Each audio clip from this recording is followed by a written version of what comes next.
మన ట్రంప్ ఉన్నాడు కదా, ట్రంపో పంపో మరి.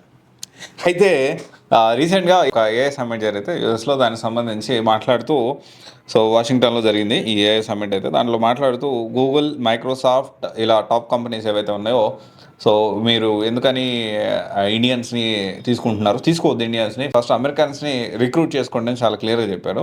సో దాంతోపాటు మనకి టారిఫ్ ఆగస్టు 1 నుంచి 25% టారిఫ్ వేశాడు. సరే రకరకాలు, సో వాళ్ళు యుద్ధ విమానాలు కొనలేదనో లేకపోతే రకరకాల కోపాలతోటి, సో మన అమెరికా ప్రెసిడెంట్ గారు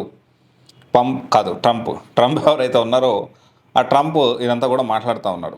సో లిటరల్ ఏం చెప్తున్నాడంటే, సిగ్గు లేకుండా ఇంకా ఎక్కడ ఎందుకు ఉంటారు, ఆల్రెడీ దీనికి సంబంధించి H1B మీద కొరడా విధించాడు. అండ్ కంపెనీస్ కూడా దీనికి సంబంధించి టీసీఎస్ కూడా ఫ్రాడ్ చేసింది. టీసీఎస్ కూడా దీనికి సంబంధించి ఫ్రంట్ లైన్ వర్కర్స్ ఇండియా నుంచి డైరెక్ట్గా సో అక్కడికి తీసుకెళ్ళిపోయింది. సో దీని గురించి కూడా పెద్ద రచ్చ జరిగింది. సో దీని గురించి కూడా మనం విన్నాము. సో దానికి సంబంధించి అంటే ఈ ఫ్రంట్ లైన్ వర్కర్స్ ఎవరైతే ఉన్నారో L1A అనేది అంటే H1B వీసా అంటే డైరెక్ట్ అక్కడ ఉండే వాళ్ళకి, మనందరికి తెలిసే విషయం, అక్కడ ఉండే అమెరికన్స్ కాకుండా వాళ్ళకి వర్క్ వీసా ఇది. సో దీనికి సంబంధించి L1A వీసా అంటే కంపెనీ ఇక్కడి నుంచి అక్కడికి పంపించడం. సో ఇదేంటి అంటే ఫ్రంట్ లైన్ వర్కర్స్ని పంపించారు, అలా పంపించకూడదు. సో ఇంకా దాని గురించి ఒక ఇష్యూ కూడా జరిగింది.